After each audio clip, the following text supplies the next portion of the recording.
zéro déchet, zéro gaspille avec le Grand Annecy. L'agglomération est engagée depuis plus de 10 ans dans la valorisation des déchets.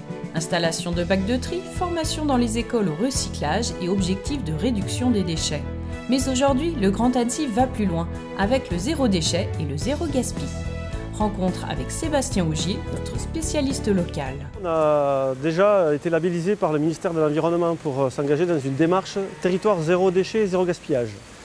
Et donc au sein de cette démarche-là, on a plusieurs thématiques. Une des actions intéressantes qu'on a trouvé à mettre en œuvre, c'est le défi déchets, où des foyers habitants doivent s'inscrire pour réduire de 10% leurs déchets sur une période de 6 mois. Donc ils ont une première période de 3 semaines où ils vont peser leurs déchets chez eux sans changer leurs habitudes. Et ensuite, tout le reste de la période, on va les accompagner par de l'animation et puis des conseils pratiques, comment ils pourraient faire pour réduire ces poubelles. Donc ça passe par de la fabrication de leurs propres produits ménagers, cosmétiques, essayer de faire plutôt des courses en vrac ou sur les marchés ou s'inscrire dans des AMAP.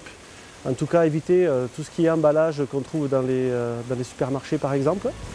Et 2 familles sénodiennes se sont lancées dans ce 3e défi zéro déchet.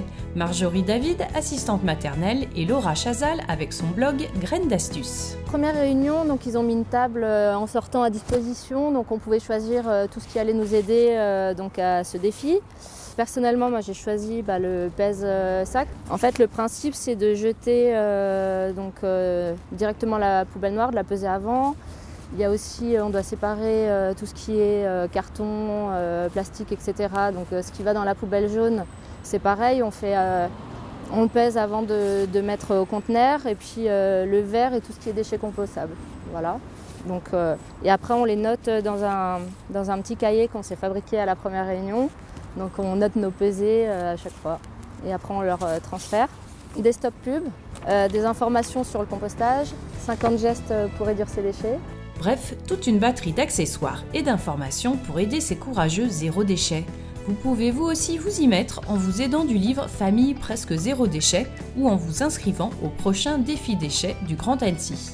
Les actions de votre agglomération ne s'arrêtent pas aux particuliers, puisqu'il est proposé aux restaurateurs le zéro gaspille. Effectivement, on a lancé en mars 2017 le Gourmet Bag auprès de restaurateurs. Il y en a 15 qui spontanément se sont lancés dans l'opération et qui consiste en fait à proposer au client, quand il n'a pas fini son assiette, de repartir avec ses restes.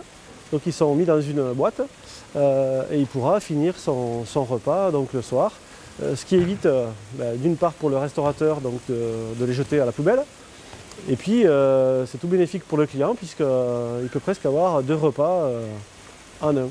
Nous on a adhéré parce que c'était déjà une chose qu'on faisait déjà auparavant. On le proposait systématiquement aux clients qui ne finissaient pas leurs assiettes. Donc ce qu'ils nous ont proposé, c'est quand même des conditionnements plus appropriés. Le Rodahouse, route des Creuses, propose également le Gourmet Bag. Et ce n'est que le début. Le Grand Annecy continue d'intervenir également auprès des écoles. Cette année, 76 classes ont été sensibilisées au tri, au recyclage et à la réduction des déchets. Et la meilleure façon de réduire ces déchets, c'est le compostage. Le Grand Annecy en fait, propose à chaque habitant du territoire de pouvoir composter avec les 3 modes de compostage existants qui sont un appartement avec un lombricomposteur. En maison individuelle, grâce à un composteur individuel qu'on positionne sur son jardin. Et puis, comme on peut le voir ici, un compostage partagé pour des ensembles des immeubles. Là, il est superbe. Et il sent la terre. Et grâce à ce mode-là, on permet de réduire de 30% notre poubelle d'ordures ménagères. Donc tout simplement en sortant la part biodéchets. Aujourd'hui, on arrive à des résultats plutôt intéressant puisqu'on a plus de 300 lombricomposteurs qui sont en fonctionnement sur le territoire. En 2017, on compte atteindre 8000 composteurs individuels distribués et les 100 sites de compostage partagés comme ça sur aussi le Grand Annecy. Donc ça fait quand même vraiment beaucoup de tonnage évité à l'incinération. Alors que vous habitiez en immeuble ou en maison, il y a un composteur pour vous et le Grand Annecy vous aidera à le mettre en place. Toutes les infos sont sur le site du Grand Annecy, onglet Valorisation des déchets. Allez, on s'y met!